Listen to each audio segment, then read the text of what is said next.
Hey guys, Pretzelman945 here. Welcome back to another video. Welcome back to another type of video I have not made in quite a couple months. That is a top 10. Along with, this is a top 10 that I only made one time on my channel. And it is, I have not rewatched it in a while, but I'm assuming it is criminally outdated. And that is the updated version of my top 10 favorite animated movies of all time. Um, so without further ado, let's get into it. Um, so number 10 spot, I was making this list a couple nights ago. I was like laying out all the candidates for the list and whatnot. I knew that like the 10th spot was going to be another Pixar movie, but I had an extremely hard time picking between a couple.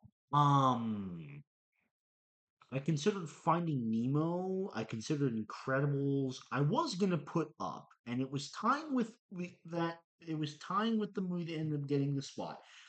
And the movie that got the spot at number 10, I was also thinking about like potential Lego movie in number 10 because I know that I think that was in my top 10 in the previous video. But what got the number 10 spot is Ratatouille. Um, and believe me, there really is not a quality difference here in terms of the movies that we're talking about. Honestly, in terms of story, like this is probably number 11 realistically.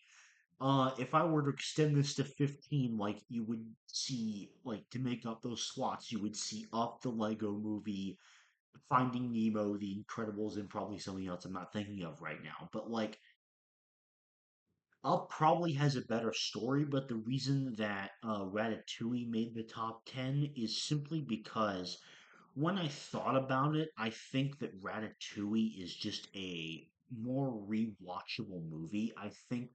That I think it is just ever so slightly more enjoyable to watch on repeat. And number 9 is The Lion King. Um I really don't have much to say about this film because it's it's a masterpiece. Like it's considered one of the best Disney films of all time for an effing reason. It has a really great story. The animation is amazing. The facial expressions on the animals and the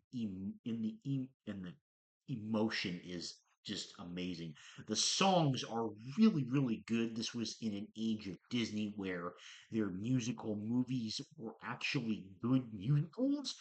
And they had like a majority of pretty good songs. Like there's one bad song in this movie, but like a lot the rest of them are all really good. Um there's so many like memorable characters like Timon and Pumbaa. Um, bird I'm not remembering the name of right now. And the voice acting is amazing. James Earl Jones, by the way, may the goat truly rest in peace.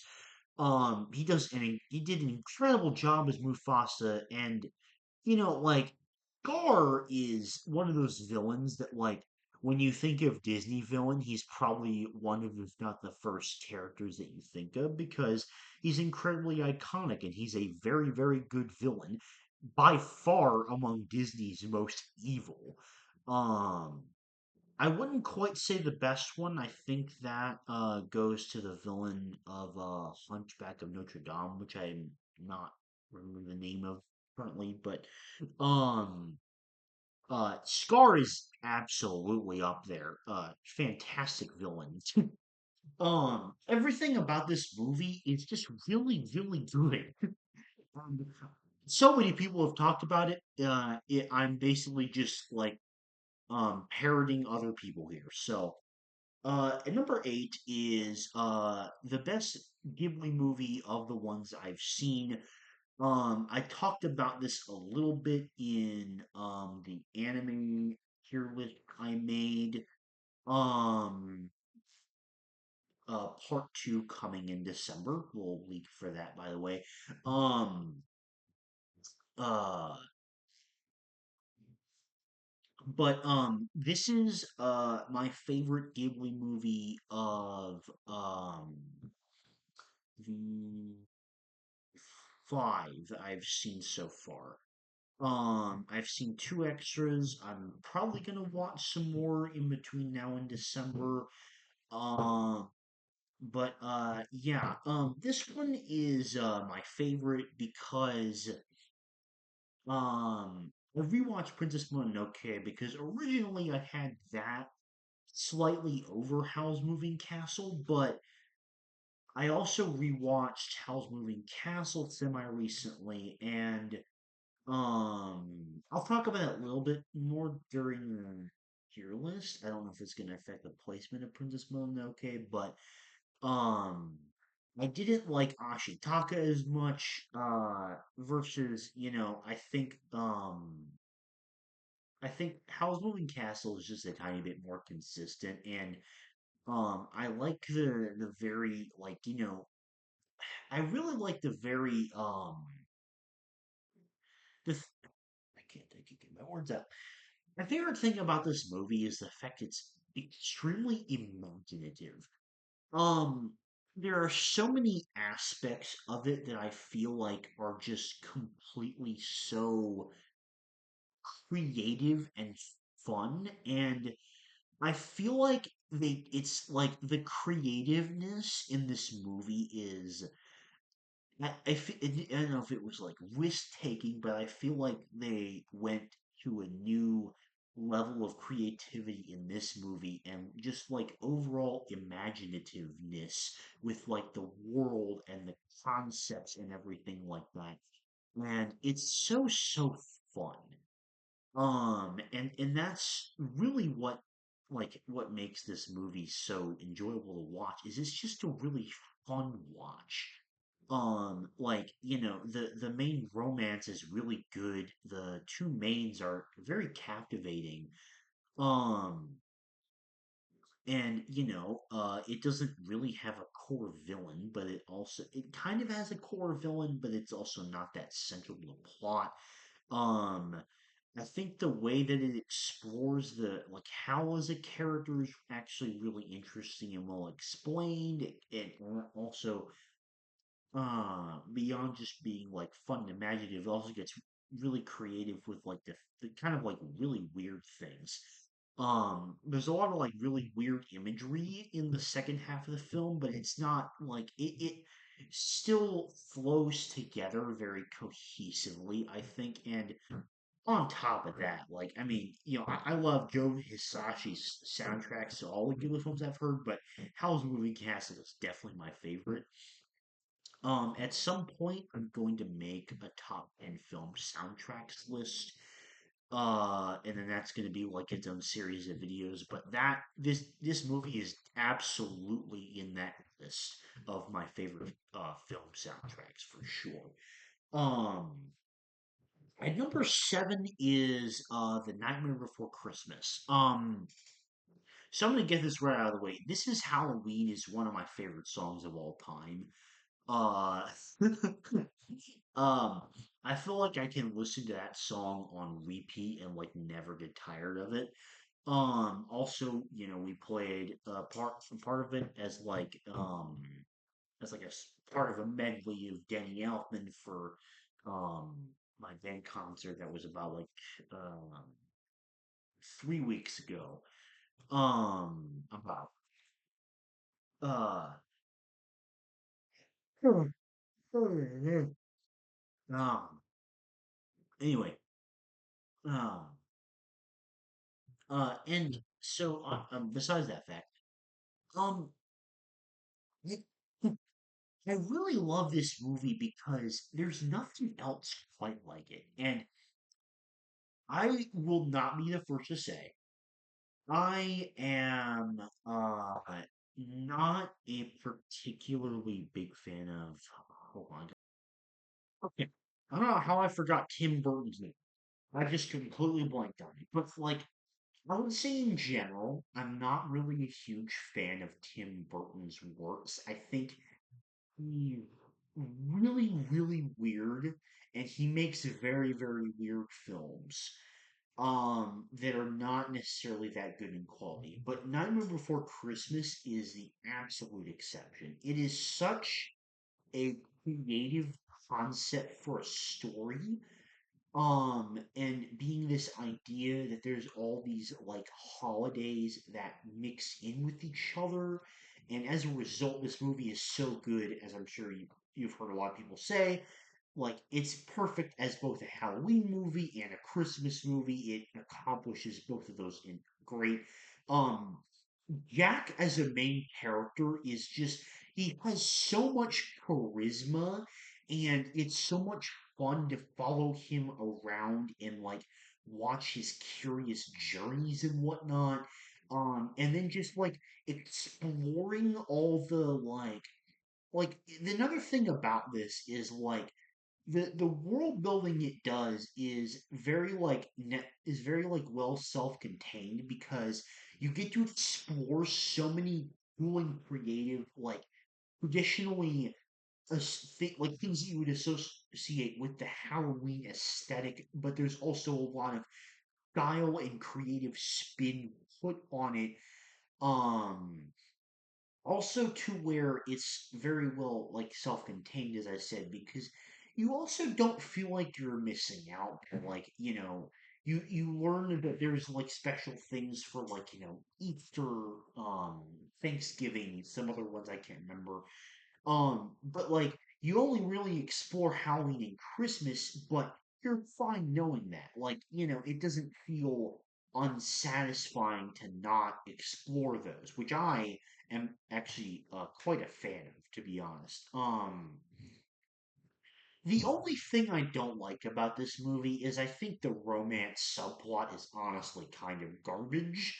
I think the chemistry between the characters is not great, and I don't really, I forget her name, but I don't like the female other lead that much. I don't think she's a very compelling character. But besides that, I think that this film is a fantastic movie that you can genuinely watch like all day long, like all year long, and you can find the same level of enjoyment.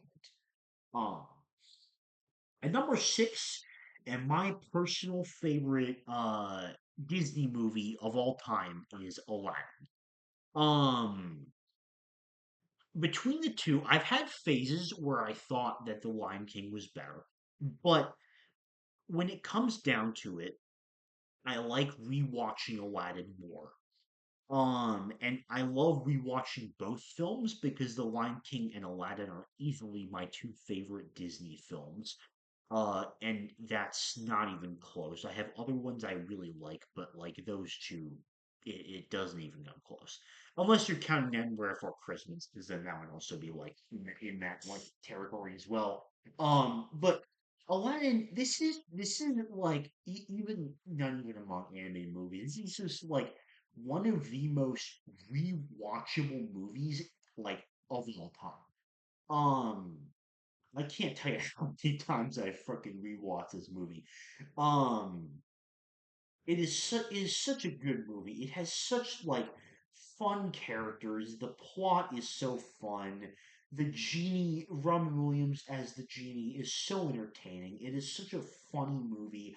It's honestly quite a simple movie, especially when you're comparing it to movies like The Lion King. But um, you know, it just works. It's just so much freaking fun to rewatch, and it's just like my argument with Ratatouille. It is such a fucking fun movie to rewatch. I love Aladdin as a character. I love Jasmine as a female character. I think that she is much, much better than the average Disney princess that we see. I think Jafar, like we're talking about like the best Disney villains, Jafar is absolutely up there.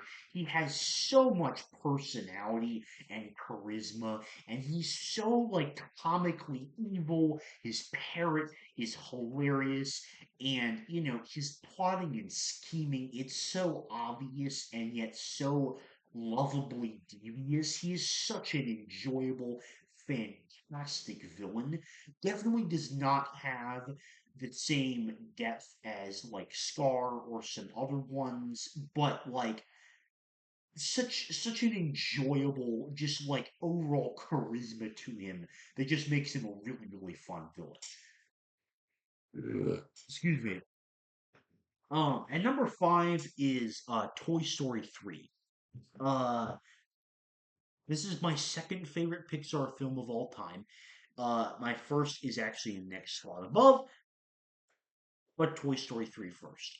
This is by far the best Toy Story movie. And this is coming from a guy that loves all the Toy Story movies. Yes, including Toy Story 4. Thought that was a great movie. Um, like this movie just fucking succeeds at literally everything it does. Like it manages to introduce to like give a lot of the major characters really really good and interesting arcs. It manages to give Woody a fantastic one about like leaving home and this idea that like, a new owner might have outgrown him, but then, he is ready for like, he still has value to give. Just because he's done with Andy doesn't mean he's done in general. He can still give value to Bonnie. And it's the end of Andy's journey as well, which is like a really big part.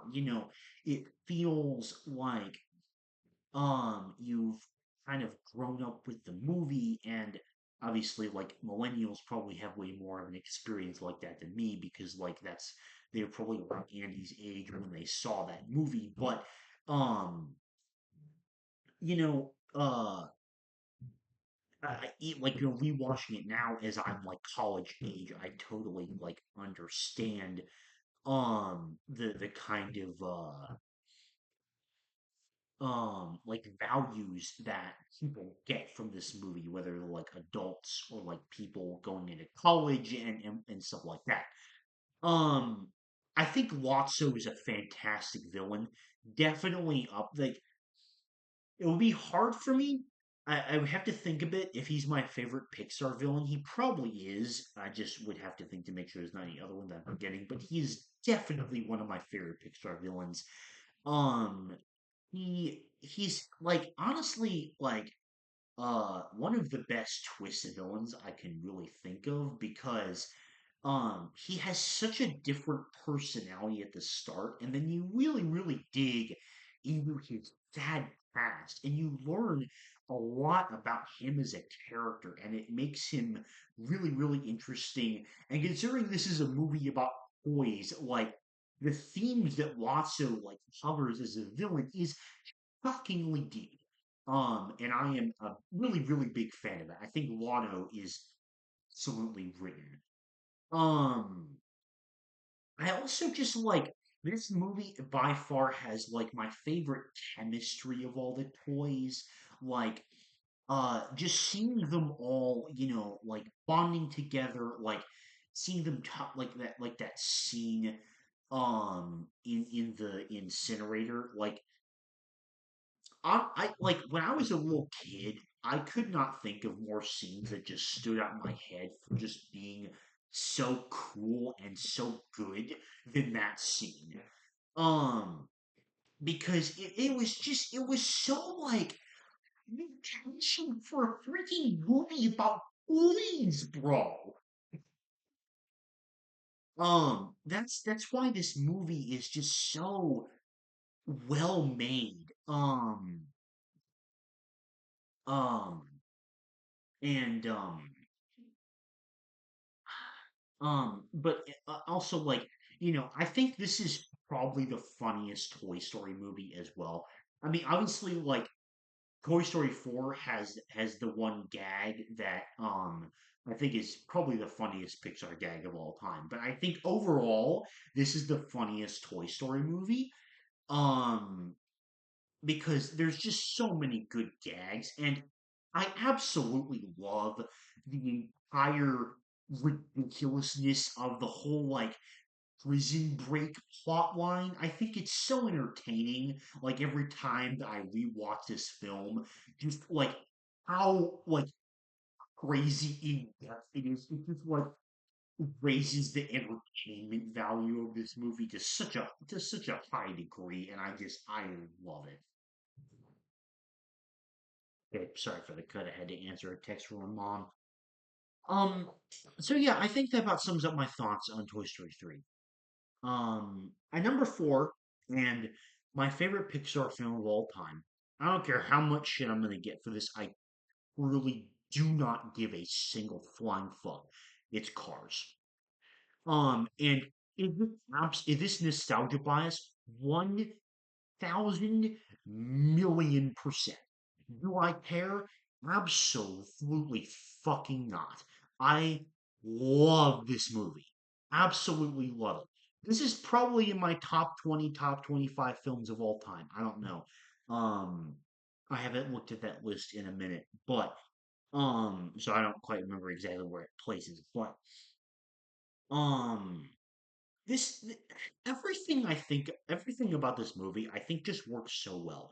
I think it is like another example of Pixar shining with an insanely creative concept that just works and just makes sense. I think that it's a simple plot line that has really, really great and really memorable characters. I think that the entire theming of the movie and the racing scenes are just freaking awesome. Um and I love watching this movie. It is so enjoyable. Like if you ask my parents, I can't tell you that they probably couldn't tell you or me the amount of times I watched this film as a 5-year old. Like this was like the only movie that I watched when I was 5 and 6, and um, set for several years. It was like one of the only films I watched because I was just so obsessed with it, and that still remains to this day because I think it is just such a classic, heartfelt, enjoyable movie. And to be honest, I really don't have that much more to say about it than that. Um, Now, at number three, this is technically a tie, but I don't really care. This it's a tie between Into the Spider-Verse and Across the Spider-Verse because I genuinely cannot pick between the two. I think that they are both like to the same level of extremely high quality. Now, I first watched Into the Spider-Verse back in 2020, and I was fucking blown away by literally every aspect of this film. Like, not only does this film genuinely have some of the best animation I've ever seen, and this is including all the anime I've seen as well, by the way. This movie has some of the best and flashiest and most creative and insane animation I've ever fucking seen. Um, there is so much style that is just oozing in every single second of this movie. Like, the colors Ah, so much. And there's like so much style with like the way it's also like style like a comic book and everything like that, and like the transitions and everything like that. There is so much style in this movie, and it's so fun to watch for that very reason. I had to get some water. um yeah, there is so much just like style that just oozes from this movie, and it just makes it so like cool. Um, it's a little bit hard to describe, but it makes it so like cool. That's really the only way I can think of to like properly describe it. Um, uh, the characters are like And here's the thing about me. I am not I like Spider-Man.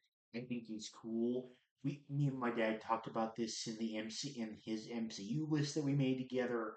Like neither of us are like particularly big Spider-Man fans, and yet like this movie is such it's such a good film, even though I'm not a big fan of Spider-Man. And I can only imagine, like, the fact, like, I can't, honestly, I can't even imagine, like, how much better of a film it is because it is so, like, faithful and such a, such a fan, like, homage to literally everything Spider-Man, especially with Across the Spider-Verse. Because it, like, connects in all, like, the alternate universe stuff from all those like weird spin-off Spider-Man TV shows and everything like that. And then you see like a bunch of things like that in this movie. And the only thing that I'm talking about when I say that this movie just oozes so much style. Every one of the Spider-Man in this movie is like such a drastically different style. It's like you have Miles Morales. You have a ton of funny gags with Peter Parker, and then the really interesting ways that his deeper characters explored on top of that. You have Spider Gwen, who has an interesting take on it, like the way they all have an interesting take on like how like their Spider-Man activation moment of like the important person that they lost. Um, and I'm going to get into Miles Morales definitely because that's the best moment of the entire movie for sure. Um, you know, uh, like seeing Spider Gwen like open up about like losing a friend and the fact that her and Miles and might be going beyond that.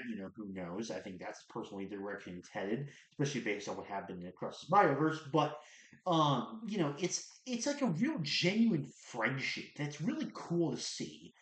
Um, and Spider Ham is just he's so fucking hilarious and embodies like so many amazing elements of cartoons that also just make me extremely nostalgic. There's something in this movie for everybody with like in terms of the Spider-Man. Like there's Spider Noir who's like the darker, cooler type, but he's also kind of stupid, which makes him pretty funny. And then there's like the one I can't remember, but like she's the one that's clearly like inspired by anime. The very like stylized in that way. Like the way she dresses it is animated uniquely and all the stuff like that. Um, and yeah, just like the entire main cast of characters, they're all so interesting, so captivating. They all have like such unique and amazing like senses of style to them. Now getting into Miles Morales, I think he's such a good protagonist in this movie. You really feel with his struggle to um just follow along with things. He's also got so much charisma as well. His relationship with his parents is great. Just seeing his like funny interactions and relationship with all the other Spider-Man is just great.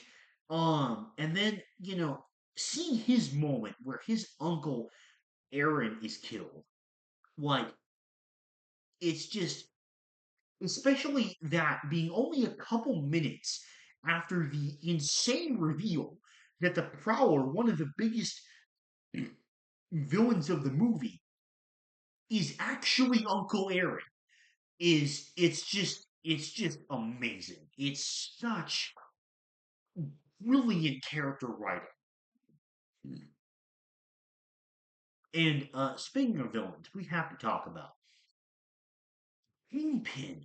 Dude, what a phenomenal villain in this movie.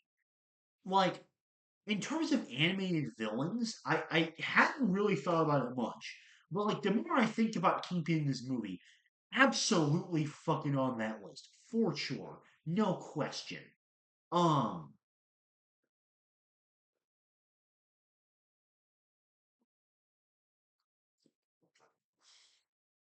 he has an a incredibly simple seeming motivation, and yet one that worked so incredibly well. Um, and it just it made for such an incredible like seamless chemistry because he's an extremely simple villain, but he's explored to so much depth. You really, really learn. You really like get to feel his pain and why he gets so freaking angry. And there's like a very interesting sort of parallel that can be made, which I always love that when there's hero villain parallels. Great stuff. It's done really well in this movie, like the parallels of family between Miles and Kingpin. It's really really good, and I really wish that Kingpin had been as well represented in Hawkeye as he was in this movie. Um. Yeah, and that was all Into the Spider Verse stuff. Across the Spider Verse, and why it was my favorite movie of last year by far. Um. Not only does it keep all the style of the first movie, it somehow like ups it by 10 times. If you like I didn't even think that was fucking possible, but they did it. Um there is so many more Spider-Men that are introduced in this movie, and they're all so incredibly unique. I don't think it was like to the point where it was like too many to where it felt like a mess necessarily. I don't think that was really an issue ever. Um, and I think it's a nice balancing act. I think all the new Spider-Man they're introducing across Spider-Man are really good. I think the way that it like really, really moves along the plot and really develops Miles' character. Because let's be clear, this is the definition of a middle movie in a trilogy where it's not quite as it's almost as good as the first one, but there's just not quite as good. Even though I said they're equal, I would still consider them tied genuinely for like the same spot in my favorite movies list. But um, the way that like it moves things along, develops Miles' character, like whenever the final Spider Verse movie comes out, I'm convinced that this is going to be like the greatest animated trilogy of all time. And it might even be better than Kung Fu Panda. That remains to be seen.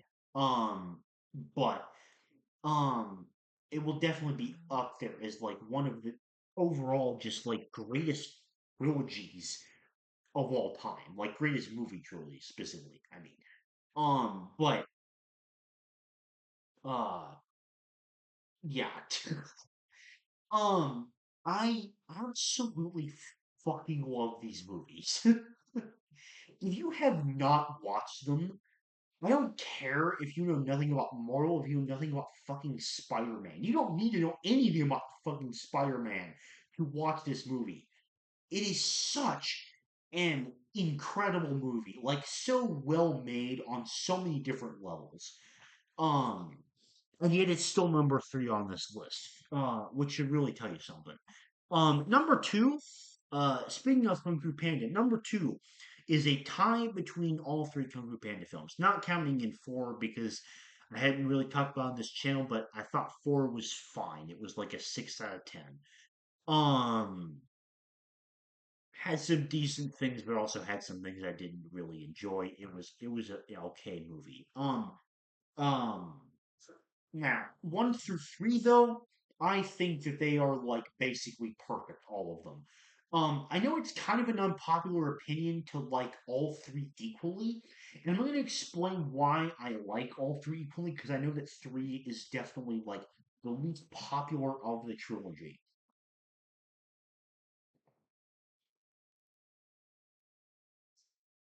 Okay, so the first Kung Fu Panda movie takes what sounds like an incredibly insane concept because it really is, and it makes it into such a well-made movie with such heartfelt characters and such a good plot line, such simple, such simple themes that are explored to incredible and really, really like good amount of depth and taken in interesting directions. Um, and I think that this is no clearer than with how good Tai Lung is as a villain. I think that his entire relationship to Shifu, learning about his whole character arc and the way, and like the parallels, talking about the hero villain parallels again, the parallels between him and Poe, are just honestly spectacular. And I think of all those things that they do in all three of those movies, all of which are done well, but I think the first movie definitely does this concept the best of hero villain parallels because you really learn you're like digging into Shifu's teaching methods and his style and how like he's haunted by teaching Tyrone, which led him to not really form as much of an attack in the Furious Five, and then he gets this student Poe that he doesn't really believe in, but he knows he has to. Who then like that leads to him training differently, and then like Poe finds his own like inspiration, his own secret ingredient to like learn how to fight, which Taiwan never really had. Um,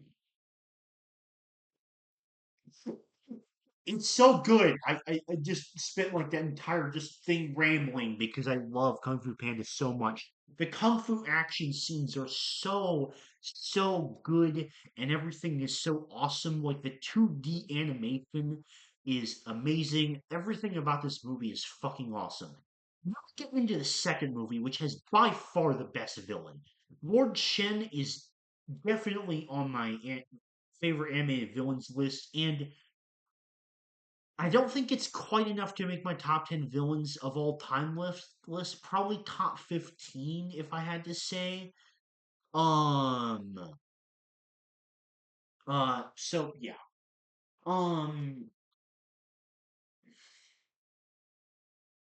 and not and what this movie does so well is it takes how the first movie already established an insane concept to be really, really fucking good, and then it just goes all fucking in on the character writing. Like Poe's character arc is just top tier in this movie. It's so captivating and just so freaking good.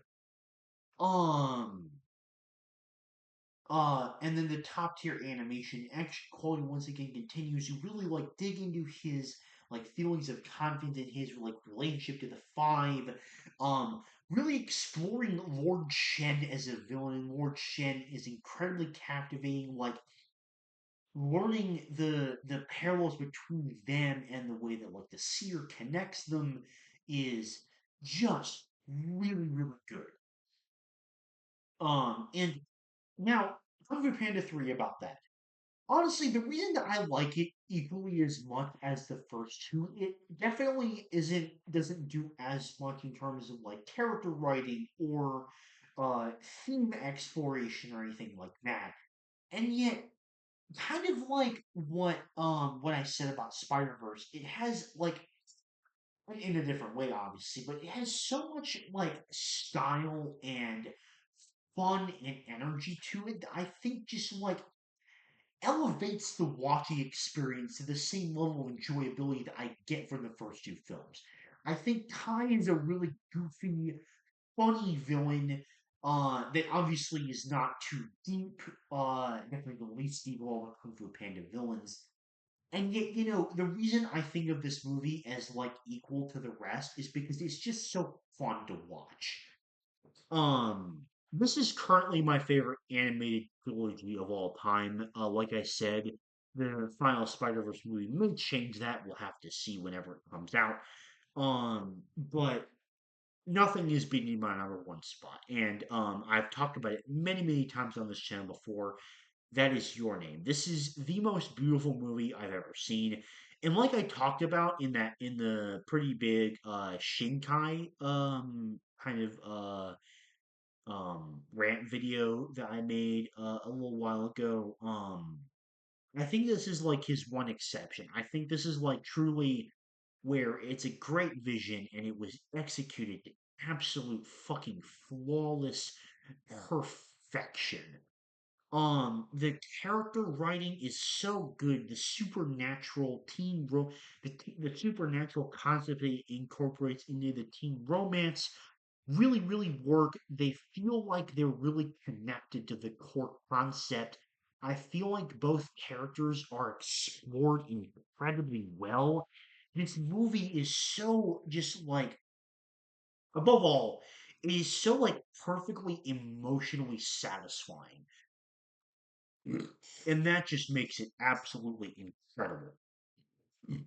I know I don't really have as much to say about it, but just like I can't really describe as much. It's just kind of something you have to experience, I guess. Um and yeah, that's kind of my final thoughts on it. This is definitely much longer than my original video. But as normal, I tend to rant and ramble a lot in these videos. But I enjoy making them, and I hope you enjoy watching them. That was my top 10 animated movies. Thank you very much for watching. Please let me know in the comments what your favorite animated movies are, and as well what you think of my list. Thank you very much for watching, and I will see you later. Bye.